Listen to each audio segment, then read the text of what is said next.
Bismillahirrahmanirrahim. Assalamualaikum warahmatullahi wabarakatuh.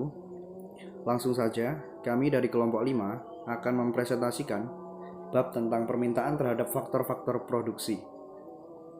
Pertama-tama, perkenalkan anggota dari kelompok 5 yaitu saya sendiri, Vira Yudatama, lalu ada Acis Romadona, dan yang terakhir ada Wahyu Fitri Aryatama.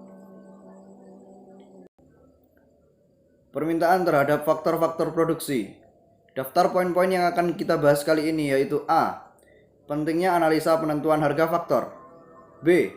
Teori produktivitas marginal. C. Persaingan tidak sempurna dan permintaan ke atas faktor produksi. D. Sifat permintaan ke atas faktor produksi. E. Pergeseran kurva permintaan faktor produksi. F. Elastisitas permintaan faktor produksi. Dan G. Penentuan penggunaan optimum ke atas faktor produksi. A. Pentingnya analisa penentuan harga faktor. Langkah ini mempunyai dua tujuan, yaitu 1. Untuk menentukan jenis barang yang diinginkan oleh para konsumen. Peninjauan ini memberikan petunjuk kepada perusahaan-perusahaan tentang jenis barang yang sebaiknya mereka produksikan. 2. Untuk menentukan besarnya tingkat produksi yang sebaiknya dicapai, yaitu tingkat produksi yang akan menghasilkan keuntungan maksimum kepada mereka. Beberapa konsep dasar yang harus diketahui untuk analisis faktor produksi ialah 1. Konsep dasar analisis yang terdiri dari faktor produksi sebagai permintaan turunan, faktor produksi substitusi dan komplement, hukum pertambahan hasil yang makin menurun, efek substitusi, dan efek output. 2. Menganalisis pengalokasian faktor produksi. Memaksimumkan produksi dapat diciptakan oleh sumber daya yang tersedia. 3. Pendapatan faktor produksi dan distribusi pendapatan. Setiap faktor produksi dalam perekonomian adalah milik seseorang. B. Teori produktivitas marginal. Suatu faktor produksi akan menciptakan keuntungan yang paling maksimum apabila ongkos produksi tambahan yang dibayarkan kepada faktor produksi itu sama dengan hasil penjualan tambahan yang diperoleh dari produksi tambahan yang diciptakan oleh faktor produksi tersebut. 1. Menentukan jumlah faktor produksi yang digunakan. Pada tingkat penggunaan faktor produksi tertentu, produsen telah mencapai keuntungan maksimum.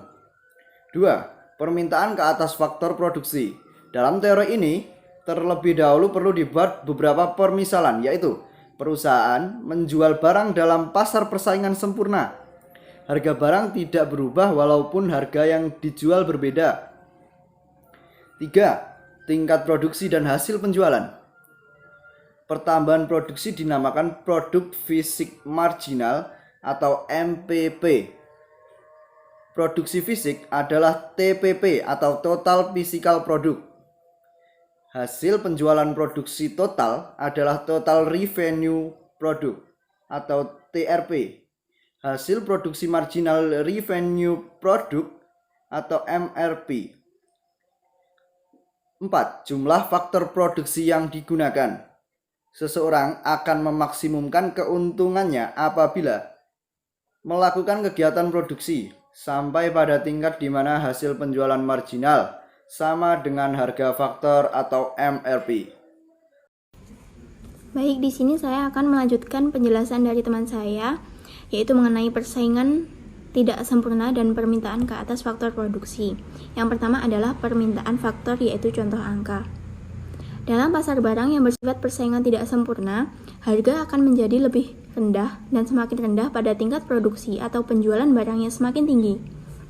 Harga yang semakin rendah ini menyebabkan hasil penjualan dan hasil penjualan marginal pada setiap tingkat penggunaan tenaga kerja adalah lebih rendah daripada yang terdapat dalam pasar persaingan sempurna.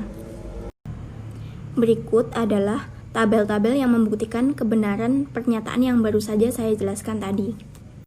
Di dalam tabel dijelaskan jumlah tenaga kerja adalah 0, jumlah produksi 0, produksi fisik marginal atau MPP adalah lebih dari 24, harga barang Rp100, hasil penjualan total atau TRP 0, hasil penjualan marginal atau MPR adalah lebih dari Rp2.160.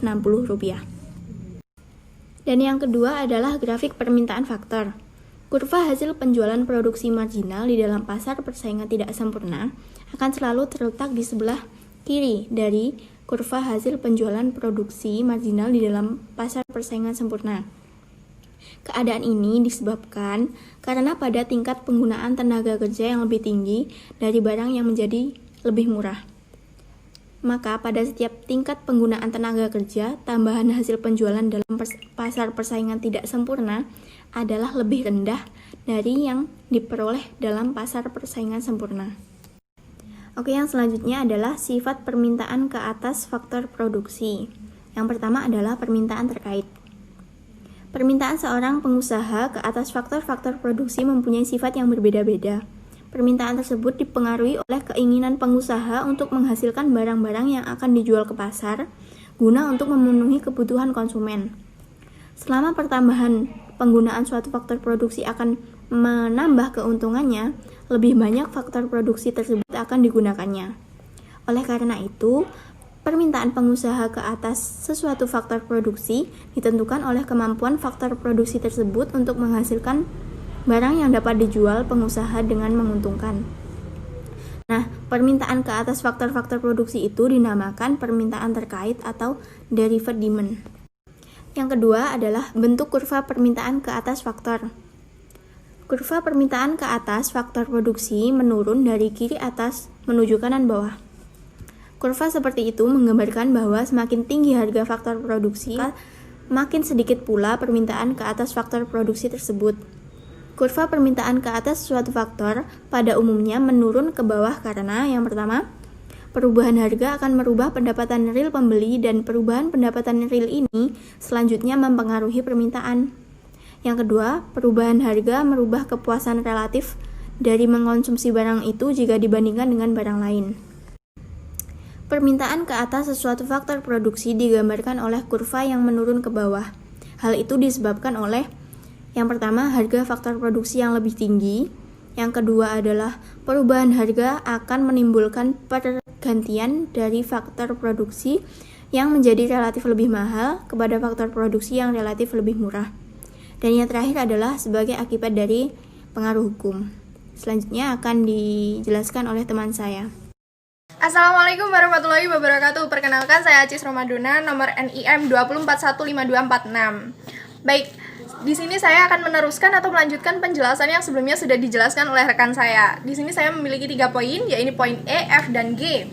Di mana poin E menjelaskan tentang pergeseran kurva permintaan faktor produksi, yaitu faktor yang menggeser kurva permintaan produsen ke atas faktor-faktor produksi.